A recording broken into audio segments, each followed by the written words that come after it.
प्रज्ञा उपनिषद तीसरा मंडल और तीसरा ही अध्याय नारी महात्म्य प्रकरण। इसके अंदर जो धौम्य ऋषि हैं, वहां कुंभ का पर्व चल रहा है। सभी गृहस्थ जीवन और के लोग, जितने भी गृहस्थ धर्म के लोग हैं, बहुत सारे ऋषि मुनि, बहुत सारी महिलाएं वहां पर सब उपस्थित हुई। और जो आज का विषय उन्होंने रखा वो था नारी का महात्म्य, कि नारी की महत्ता क्या है, उसकी इम्पोर्टेंस क्या है, उसका समाज को योगदान क्या है, और उसको यदि हम उन्नत करते हैं तो हमें क्या फल मिलता है, यदि उसको हम आगे नहीं बढ़ाते तो हमें क्या नुकसान होता है। तो इसके ऊपर जो है आज धौम्य ऋषि जो हैं वो बात कर रहे हैं। उन्होंने बोला कि जो शास्त्र हैं, हमारे जितने भी शास्त्र हुए, सभी ने जो नारी की जो महत्ता है उसका बहुत वर्णन किया, उसका बहुत महत्ता को बड़े अच्छे से उन्होंने एक्सप्लेन किया। और साथ में उन्होंने बताया कि जो नारी है वो परिवार की एक धुरी है, उसी की उत्कृष्टता और निकृष्टता के ऊपर जो परिवार का जो है उत्थान और पतन, वो दोनों ही इस पर निर्भर रहता है। ये इसमें जरा भी संदेह नहीं है। ये निश्चित रूप से ये बात की गई कि इसमें जरा भी संदेह नहीं है। पुरुष तो केवल उसका सहायक मात्र है, वो तो केवल साधन जुटाता है, सहयोग देता है। सुबह से लेकर शाम तक की यदि हम दिनचर्या को देखें तो नारी जो है कैसे एक महत्वपूर्ण भूमिका निभाती है, पूरे परिवार पर छाए रहती है। और पहले उन्होंने बोला कि नारी परिवार की धुरी है। आगे बोलते हैं कि नारी गृह लक्ष्मी है। जैसे घर के दिवाले में हम लक्ष्मी पूजन या देवियों का सम्मानित करते हैं, उनको स्थापना करते हैं, इसी प्रकार से घर के अंदर भी जो घर का दिवाले है, उसमें भी जो नारी है उसका वैसा ही, उसको सम्मान, वैसा ही अनुदान उसको भी प्रस्तुत किया जाना चाहिए। प्रत्येक व्यक्ति का कर्तव्य है। अब गृहस्थ में रहने वाले कौन कौन लोग होते हैं, पूरा एक बड़ा परिवार है, तो उसमें बड़े लोग भी हैं, पुरुष भी हैं, महिलाएं भी हैं, बच्चे भी हैं।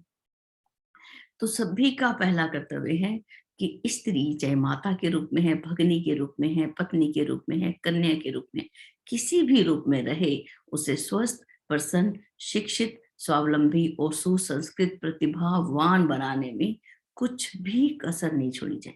यदि जब बच्चे पढ़ लिख के बड़े हो जाते हैं तो उनका भी कर्तव्य है कि अपनी माता को भी ज्ञान दें, उसको भी शिक्षित करें। जैसे कपिल मुनि ने तो अपनी माता को ही दीक्षा संस्कार किया था, उन्हीं को ही आध्यात्मिक ताकि और उन्होंने आगे बढ़ाया था। तो हमारे ऋषि मुनि एक उदाहरण के रूप में देते हैं कि हम अपनी घर की स्त्रियों को किस प्रकार से उनको आगे बढ़ाएं, तनिक भी उपेक्षा ना करें। और यदि इस आगे चलते हैं श्लोक नंबर 18 में देखें तो जो जो उन्नत नारी है, सम उन्नत, सभी दिशाओं से उन्नत नारी है, वो परिवार को स्वर्ग बना देती है। और उसकी जब हम उसको आगे बढ़ाते हैं, शिक्षित करते हैं, स्वावलंबी करते हैं, तो हमारा कुछ समय भी लगता है, हमारा कुछ धन भी लगता है, तो वो जो है असंख्य गुना होकर लौटता है। ऐसा नहीं सोचना कि हम अपनी पुत्री को पढ़ा रहे हैं, वो तो विवाह करके चली जाएगी, हमने उसको क्या जरूरत पड़ी है डॉक्टर बनाने की, पुत्र को बनाएंगे तो हमारी सहायता करेंगे। ये कोई बात नहीं है।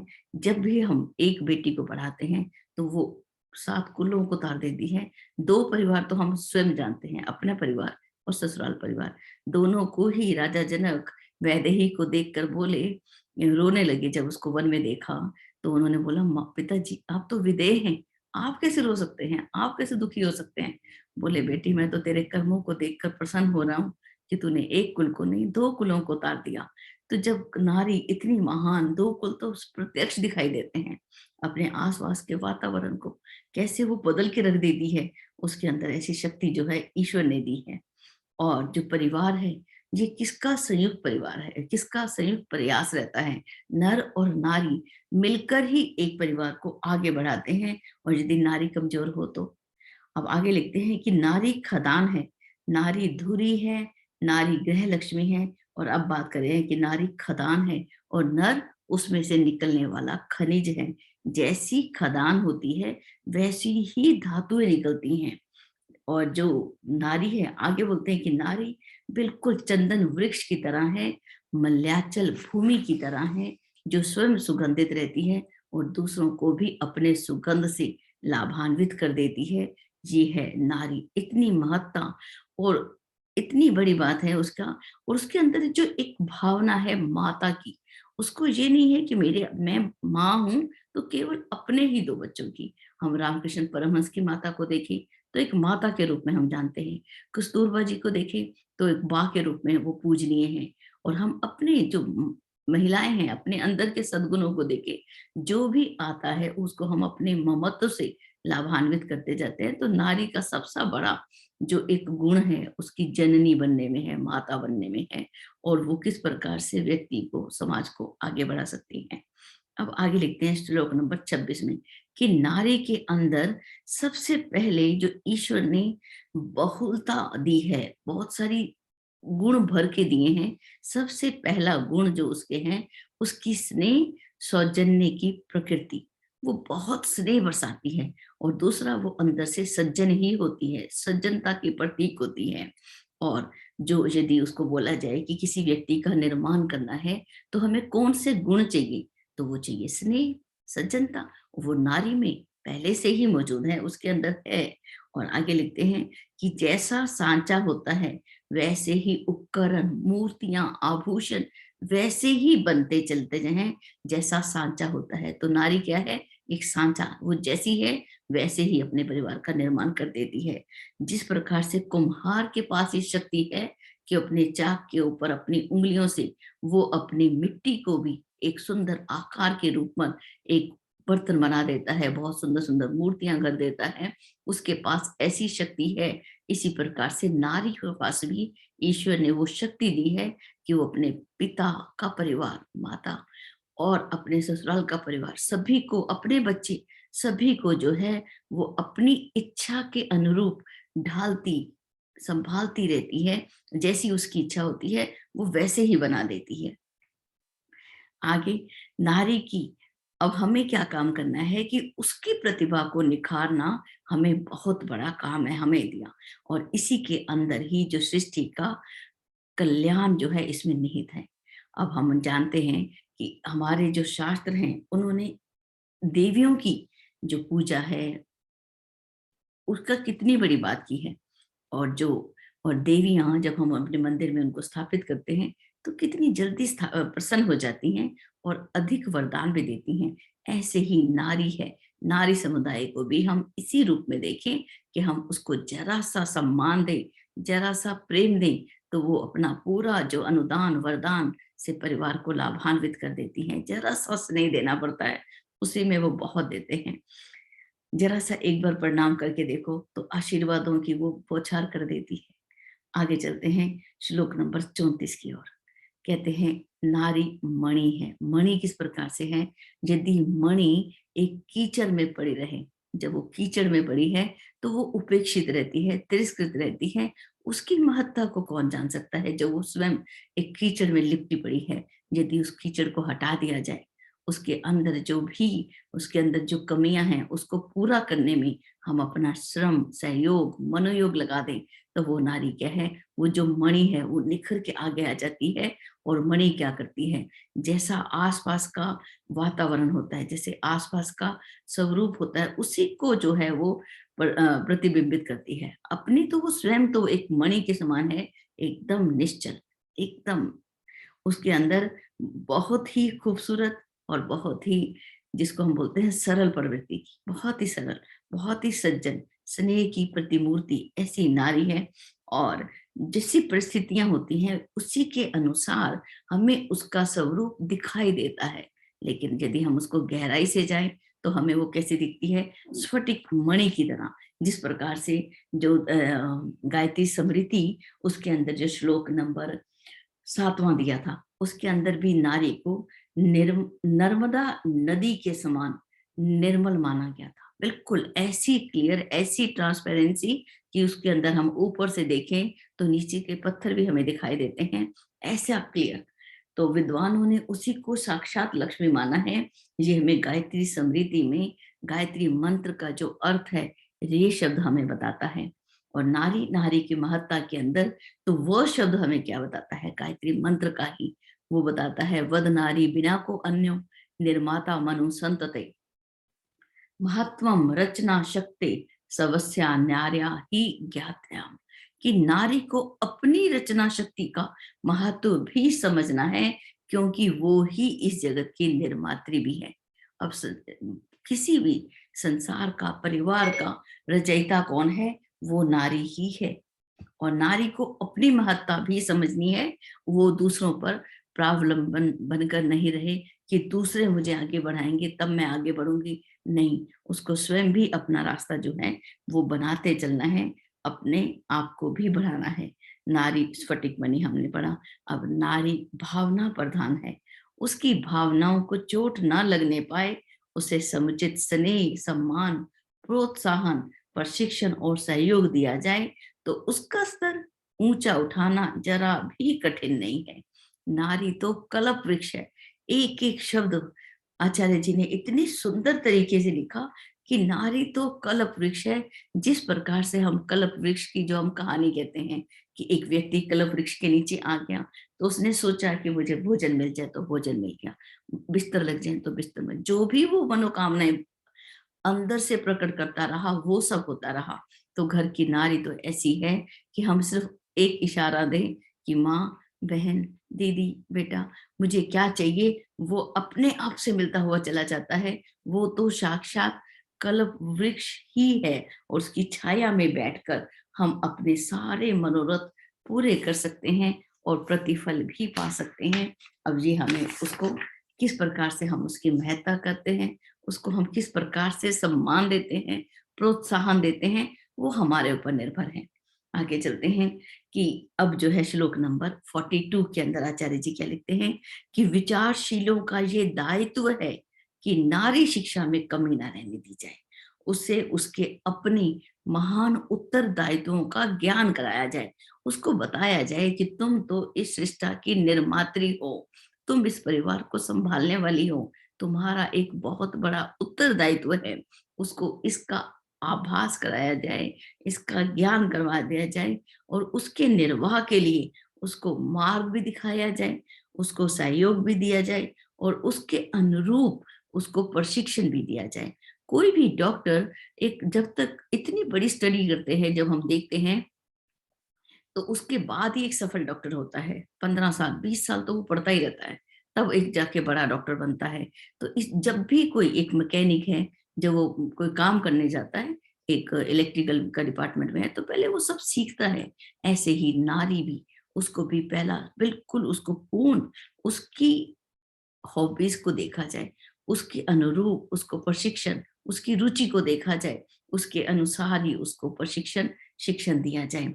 उसका जो बौद्धिक और व्यवहारिक शिक्षण ऐसा हो, कैसा हो कि जिसके अनुसार कैसी भी परिस्थितियां आए तो अपनी मन स्थिति को उन्हीं के अनुकूल बना सके, ऐसी धैर्यवान हो सके। निरर्थक शिक्षा का भार उसके ऊपर ना छोड़ा जाए कि ऐसे ही बढ़ती जा रही है, उसका कोई लक्ष्य नहीं है, पढ़ के उसका समय, उसके श्रम को हम निरर्थक ना करें, इस बात का ध्यान रखें। और नारी को स्वावलंबी बनने दिया जाए, शीलवती भी बने, बहुत ही शीलवान हो, उसका व्यवहार कैसा हो, शीलवान, धैर्यवान हो। लेकिन हमें यहाँ पर एक बात का और ध्यान रखना है कि वो संकोची भी ना बने, इतना संकोच कि वो किसी से बात ही नहीं कर सकती। और सिंपल हम बात कर देते हैं कि बड़ा ही शाई नेचर है, मेरी बेटी किसी से बात नहीं करती। तो ये काम भी हमें बिल्कुल एक्सेप्ट नहीं करना कि वो संकोची न बने, उसको सोचने, बोलने, करने की क्षमता उसको बढ़ाना है। ऐसे नहीं वो क्षमता चली जाए, वो दासी नहीं है, वो ग्रह लक्ष्मी के रूप में ही उसको विकसित करना चाहिए। उसका कौशल ऐसा हो कि वो आवश्यकता अनुसार अपना धन उपार्जन कर सके, दूसरों के ऊपर आश्रित न रहे। इस बात को भी हमने पूरा पूरा ध्यान रखना है। आगे चलते हैं श्लोक नंबर 51 के जो पैराग्राफ है वहां पर कि घर परिवार की जो अब हम बोल रहे हैं, आचार्य जी ने इतनी सारी बातें बताई। उसके बाद प्रज्ञा उपनिषद की ये विशेषता है कि हम वो काम कैसे करें, हमें भी तो बताइए आचार्य जी। तो आचार्य जी यहाँ पर बड़े विस्तार से बताते हैं और धौम्य ऋषि के माध्यम से बता रहे हैं कि घर परिवार के जो भी सदस्य हैं, यहाँ पर लिखा है पुरुष नारी का हाथ बटाएं। हम इसको और उन्नत करते हैं, इस बात को और गहराई से समझते हैं। पुरुष कौन? जो भी हम घर के सदस्य हैं, चाहे माता जी हैं, दादी माँ है, पिताजी हैं, पुरुष जो भी लोग हैं, वो नारी के काम में उसका हाथ बटाएं, उसको इतना अवकाश को तो जरूर दे कि वो घर के काम, सफाई, स्वस्थ, सबके ऊपर वो काम करते करते वो अपने लिए तो समय निकाल सके। वो अपने लिए अगर यदि वो स्वाध्याय करना चाहती है, योग करना चाहती है, वो अपने लिए कुछ भी अपनी रुचि के अनुसार कोई कार्य करना चाहती है, अपनी जॉब करना चाहती है, नौकरी पर जाना चाहती है, धन कमाना चाहती है, तो हम सबकी एक जिम्मेवारी है कि हम उसको सहयोग दें और परिवार की विधि व्यवस्था, दिनचर्या इस प्रकार की हो कि रसोई में ही उसका सारा समय बीत ना जाए, घर की सफाई करने में ही पूरा दिन ना बीत जाए। तो इस बात को पूरा ध्यान रखना है कि उसको हम किस प्रकार से विकसित करें, सुसंस्कृत करें और सुयोग्य बनाएं। अब अब आचार्य जी लिखते हैं श्लोक नंबर 59 के अंदर बहुत ही सुंदर बात आती है कि नारी श्रम का अधिक जो उसका श्रम है उसका उपयोग करने की आवश्यकता है। क्यों? हे सज्जनों, ऐसे लिखते हैं, हे सज्जनों कि नवयुग नारी प्रधान होगा। 21वीं सदी नारी सदी, जो नया सृजन करने की उसके अंदर ऐसी शक्ति है कि वो सृजन कर सकती है। जब सृजन करने वाला कौन? भगवान। जैसे ब्रह्मदेव जो हैं सृजन करते हैं, भगवान विष्णु उसका पालन करते हैं और शिव संहार करते हैं। तो नारी के अंदर ऐसी शक्ति है जो वो सृजन कर सकती है। और जो अगला समय आने वाला है उसका जो शक्ति भगवान ने किसको दी है? नारी को, उसमें नारी को ही दी है। अगले दिनों जो समाज बनेगा वो भावना प्रधान समाज बनेगा और उसी स्तर के जो निर्माण की क्षमता ईश्वर ने नारी को प्रमुख रूप से दे दी है। नारी के अंदर ही ये शक्ति है। अब हम पुरुष केवल ये ना समझे कि हम शरीर से हैं तो हम पुरुष हैं, हम सब नारियां ही हैं। पुरुष तो केवल एक, वो परम पुरुष, वही पुरुष है। हम सब उसकी नारियां हैं और युग का निर्माण और नेतृत्व करने के लिए स्त्री का वर्चस्व करने में न विलंब किया जाए, ना ही प्रमाद किया जाए। जिसके अंदर भी जो भी व्यक्ति भावना प्रधान है वो नारी ही है। और कई बार क्या है, स्त्रियां भी इतनी कठोर होती हैं कि उनके अंदर भावनाओं की कमी हो जाती है। तो यहाँ पर आचार्य जी लिखते हैं कि जिसके अंदर भी भावना प्रधान है, जो भी स्त्री और पुरुष तक अपने आप को संकुचित ना करें, ऐसी विचारधारा में अपने आप को नहीं लें। नवयुग के निर्माण में हम सभी आगे बढ़ चढ़कर सहयोग दें। आगे चलते हैं श्लोक नंबर 61। अब इतनी बड़ी बड़ी जिम्मेवारियों को जब निर्वाह करना है तो उसको हमें कैसा बनाना है? उसको हमें, नारी को हमें स्वस्थ शरीर, संतुलित मनोबल, अनुभव और कौशल उसकी हम उम्मीद करते हैं। जैसे भी हम वर का, वधु का चयन करते हैं तो हम सबसे पहले देखते हैं क्या वो स्वस्थ है, उसका मन मन कैसा है, संतुलित मन वाली है, उसके अनुभव क्या है, उसके कौशल क्या है, उसको आता क्या है। इतनी सारी बातें जब हम दूसरों में देखते हैं तो हम अपने परिवार की स्त्रियों को भी, जब इतने बड़े बड़ी जिम्मेवारियां उन्होंने निभानी है तो उनको भी हम स्वस्थ संतुलित रखने का प्रयास करें। उनको हर समय हम परेशान कर करके उनके मन को, उनके अंदर जो उद्वेग हैं उनको हम पैदा ना करें, उसको हम असंतुलित करने का प्रयास ना करें। जहां तक भी हो सके पति अपनी पत्नी को, सास अपनी बहू को, माता अपनी पुत्री को कभी भी विचलित ना करें। जहां तक हो सके हम उनको संतुलित रखने का ही प्रयास करें। मनुष्य स्वयं अपने आप को संतुलित रखता है और दूसरे भी इसके अंदर प्रयास, दूसरों का भी योगदान होता है। हम भले ही कहें कि नहीं हमें अपने आप को संतुलित रखना है, हमने विचलित नहीं होना, लेकिन हम परिवार की बात कर रहे हैं, हमने एक दूसरे को भी विचलित नहीं करना।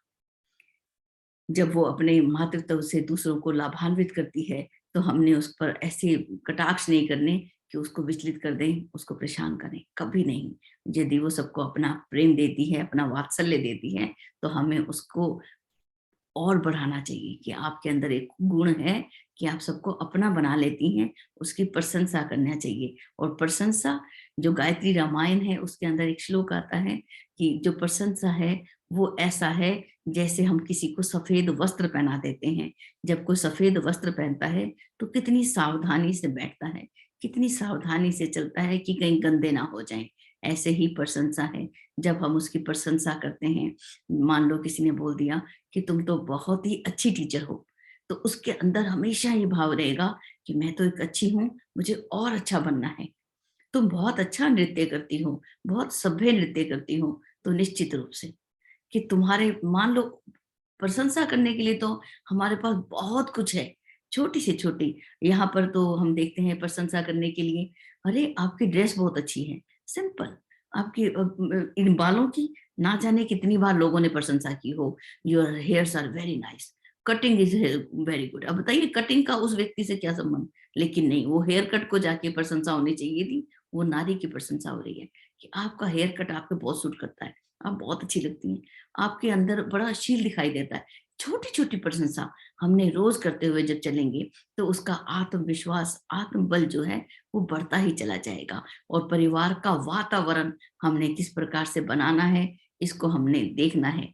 और अब चलते हैं पिछले दिनों की, जो यहाँ पर बात की आचार्य जी ने श्लोक नंबर 64 के अंदर, कि पिछले दिनों जब नारी को अनीति भरे प्रतिबंधों में जकड़ कर जब नर ने रखा, तो उसको कैसे किया? उसको दुर्गतिग्रस्त कर दिया। इसी से यही एक कारण है कि आज भी वो अपनी पिछली स्थितियों से आगे उठ नहीं पा रही है। उसकी दुर्दशा से जो हुई है, उससे जो नर है, वो भी संकटों से घिरा है। अब उसका हमें समय आ चुका है जब हम उसका प्रायश्चित करें। तो उसका प्रायश्चित कैसे है करना होगा?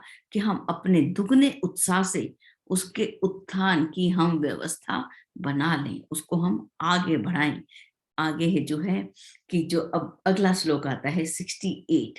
अब नारी यदि हम पुरुष की तुलना में देखें, तो उसका शरीर थोड़ा दुर्बल दिखाई देता है। जब वो दुर्बल शरीर है उसका, उस दुर्बलता के कारण उस पर कहीं भी कोई अत्याचार न होने पाए, और इसके लिए समस्त समाज की, समस्त राष्ट्र की, पूरे परिवार की एक जागरूक होना बहुत ही आवश्यक है। हम जागरूक रहें और अपनी बेटियों, बहुओं को, बहनों को, माताओं को हम जागरूक भी करें कि हम अपनी सुरक्षा हम कैसे करें। और यदि कोई व्यक्ति अनीति करता है, तो ऐसा दंड हो कि वो व्यक्ति बचने ना पाए। ऐसी व्यवस्था किसको करनी है? मूर्धन्य व्यक्तियों को साहस पूर्वक बनानी है। और ऐसी व्यवस्था संबंधी सामाजिक दायित्व हमें स्वयं भी स्वीकार करने चाहिए कि हमें भी नारी के ऊपर किसी भी रूप से, शारीरिक या मानसिक रूप से, उस पर कभी भी अत्याचार, अनीति कभी ना हो। इसके लिए हमें यहाँ पर सावधान किया जाता है। श्लोक नंबर 71 की ओर चलें, तो उसके अंदर लिखता है कि नर और नारी बिल्कुल इस प्रकार से हैं जैसे एक बीज होता है। एक बीज के अंदर दो दल दिखाई जाते हैं। जब एक बीज को खोलो तो उसके अंदर दो दल हैं। वो बीज जब दोनों इकट्ठे होते हैं, नर और नारी, वो दो दल जैसे इकट्ठे होते हैं, उसी प्रकार से जो मनुष्य है वो भी समाज का अविभिन्न अंग है। उसी प्रकार से अविच्छिन्न, उसको अलग नहीं किया जा सकता। दोनों के ही अधिकार, दोनों के ही उत्तरदायित्व, दोनों ही समान हैं। ऐसा नहीं है कि नारी के उत्तरदायित्व कम है, उसकी बहुत बड़ी जिम्मेवारियां हैं। उसका तो बहुत बड़ी जिम्मेवारी है, उसने तो नर का निर्माण करना है, उसने तो निर्मात्री है वो तो उसके ऊपर बहुत सारा है। और अपनी पिछली भूलों से शिक्षा लेकर हमें आगे बढ़ना है और आगे बढ़ते चले जाना है। आगे चलते हैं। इसी के साथ नारी अपने आप को सादगी से भरा रखे, अपने आप को हम सुंदर, जो उसको सुंदर वो है, सुंदर दिखना भी उसका एक स्वभाव है। स्वच्छ रहे, साफ रहे। उसके अलावा वो अपने जीवन को सादगी पूर्वक, अपने धन को सदुपयोग करते हुए किस प्रकार से वो दूसरों को प्रेरणा दे, उसकी एक बहुत बड़ी महत्वपूर्ण भूमिका है परिवार के निर्माण में। इस बात को उसने कभी भी नहीं भूलना कि यदि आज वो कोई गलत स्टेप लेती है तो परिवार पूरा डगमगा जाता है। तो उसको बड़ी सावधानी से एक एक पैर अपना रखते हुए आगे चलना है। तो आज का सत्र यहाँ पर समाप्त हुआ। और यहाँ पर जो आगे लिखा कि सभी को इस बात का बोध हुआ, जो ऋषि धौम्य ने यहाँ पर बताया, तो वहां पर जितने भी उपस्थित लोग थे उन्हें अपनी नारियों वहां उपस्थित जितनी भी नारियां थी, उनको बोध हुआ कि हम क्या हैं, मैं कौन हूं, इस बात का उन्हें बोध हुआ। और उन्होंने एक मन में, सभी ने एक अपने एक संकल्प लिया कि हम नारी का स्तर, उसके उत्थान, उसके कर्तव्य, इस सब बातों का हम ध्यान रखेंगे और हम स्वयं भी बदलेंगे, स्वयं भी उठेंगे और दूसरों को भी उठाएंगे। और अभी तक जो हुआ उसकी भूल सुधार का उन्होंने यहाँ पर प्रायश्चित भी किया। और जो यहाँ पर अंतिम में श्लोक नंबर 83 की ओर देखें तो वहां पर जो है शिव जी का अर्धनारीश्वर स्वरूप यहाँ पर दिखाई दिया। किस प्रकार से सत्यम शिवम सुंदरम, पति और पत्नी मिलकर ही एक, दोनों मिलकर एक स्वरूप बनते हैं। हम देखें कि यदि कोई पति गलती करता है ना, तो पिताजी तो पत्नी को डांटते थे कि तुम्हें नहीं पता चला तुम्हारा पति गलती कर रहा है। तो दोनों मिलकर ही, पत्नी गलती करे तो पति के ऊपर डांट पड़ती है, दोनों को माता पिता डांट लगाते हैं दोनों को। तो दोनों मिलकर ही एक स्वरूप बनता है, अर्ध नारीश्वर स्वरूप, जो हम भगवान शिव के रूप में हम पूजते हैं, जो सत्यम शिवम सुंदरम का प्रतीक है। और आगे जो भावी प्रज्ञा युग की एक झलक जो हमें दिखाई देती है, उसके लिए हमें तैयार होना है। नव युग के निर्माण में हम संकल्पित होना है। देवियां देश की जाग जाएं अगर, युग स्वयं ही बदलता चला जाएगा। देवियां सादगी साध ले अगर, पुरुष स्वयं ही बदलता चला जाएगा। बहुत ही सुंदर गीत है, हमारी बहनें इसको गाती होती हैं। तो इसी के साथ हम अपनी वाणी को यहाँ विराम देते हैं, अपने अपने विचारों को अब आगे बढ़ाते हैं। धौम्य ऋषि ने एक ये ब्रह्म विद्या के रूप में, आत्म विद्या के रूप में, युग दर्शन के रूप में, युग की साधना के रूप में यहाँ पर जो नारी महात्म्य प्रकरण प्रारंभ किया था, उसका यहीं पर समाप्त होता है। जय गुरुदेव। सभी को मेरा बहुत बहुत प्रणाम। बेटी को भी, बेटे को भी, जी। कि आप है ना, आप अपनी बेटी की परवाह करते हो, इज़्ज़त करते हो, लेकिन दूसरे की भी बेटी की इज़्ज़त करो, उसकी भी परवाह करो। कहीं पर कोई लगे कुछ सहायता की ज़रूरत है, तो उसके फ़ायदा उठाने की कोशिश ना करी जाए। और दूसरे की, किसी की भी लड़कियों के साथ इमोशंस से कभी नहीं खेलना चाहिए। लड़कियाँ भोली-भाली होती हैं, इसलिए वो चंगुल में फँस जाती हैं। आज हम देख रहे हैं ना समाज में कितना सारा है। कम से कम हम अपने घर में ये तो शुरुआत तो कर ही सकते हैं। मैं भी करती हूँ, मैंने भी अपने बेटे को ये समझा रखा है, और है भी वो सेंसिटिव भी है और समझता भी है।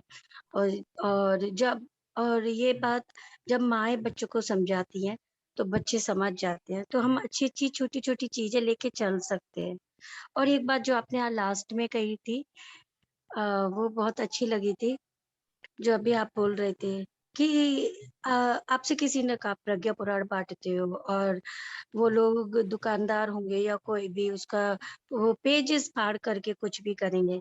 लेकिन देखिए उसमें भी एक पॉज़िटिविटी, पेज फाड़ेंगे कोई बात नहीं, कोई सामान बेचेगा तो कम से कम एक नज़र तो जाएगी कि हम जिस पर रख कर के कोई चीज़ खा रहे हैं, तो उसपे लिखा क्या है? और ये हम सबकी आदत होती है कि पढ़ते ज़रूर है कि क्या है लिखा हुआ। आजकल तो इतनी भाग-दौड़ वाली कंडीशन हो गई है, लेकिन फिर भी ये चीज़ें हैं। और देखिए प्रज्ञा पुराण ऐसा नहीं है, ये तो गुरु जी का काम है, जो आपके माध्यम से हो ही रहा है और ये होता ही रहेगा। तो यहाँ पर हम और आप कौन होते हैं दीदी? ये जब दिव्य सत्ताएँ इतना सब कुछ करा रही हैं, तो आगे वो हमें बाँटना है। अब बाँटने के बाद उसका कौन क्या करता है, ये काम तो गुरु जी का है। तो ऐसा करके हमें अपनी ड्यूटी निभा लेनी है। बहुत सुंदर स्वाध्याय दीदी, बहुत-बहुत धन्यवाद। प्रणाम।